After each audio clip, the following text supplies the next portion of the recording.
Praise the lord. యేసుక్రీస్తు దివ్యనామంలో ఉదయకాల సమయంలో ప్రభుతో ప్రతిదినం అని ఆధ్యాత్మిక కార్యక్రమాన్ని వీక్షించుచున్న దేవుని బిడ్డలైన మీ అందరికీ నా హృదయపూర్వక వందనాలు తెలియజేస్తున్నాను.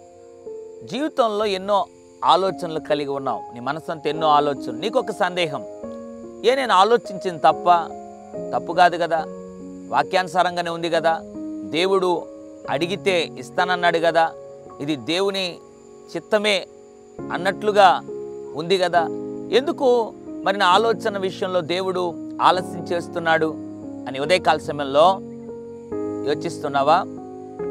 దేవుడు నీ ఆలోచన విషయంలో ఆయన ఏమై ఉన్నాడో, ఏం చేయబోతున్నాడో ఒక అద్భుతమైన వాక్యం జ్ఞాపకం చేయాలని ఆశపడుతున్నాడు. కీర్తన 20వ అధ్యాయం 4వ వచనం, నీ కోరికను సిద్ధింపజేసి నీ ఆలోచన యావత్తును సఫలపరచును గాక.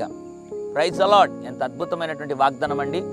దేవుడు ఆలోచన 1, 2, 3 ఆలోచనలు కాదు, ఆలోచన యావత్తును సఫలపరుస్తాడు. ఏ ఆలోచన కలిగి ఉన్నావు?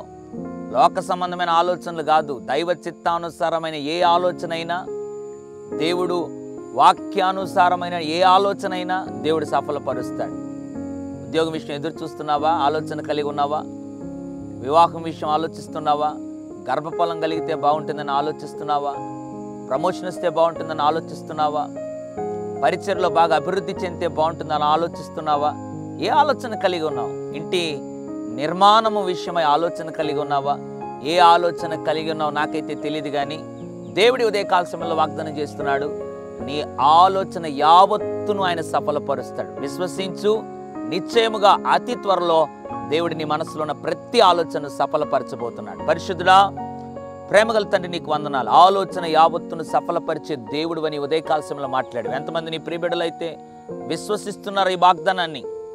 వారి జీవితంలో ఆలోచన యావత్తును సఫలపరిచి మహిమ పొందమని యేసు నామములో ప్రార్థిస్తున్నాను తండ్రి. ఆమేన్. God bless you.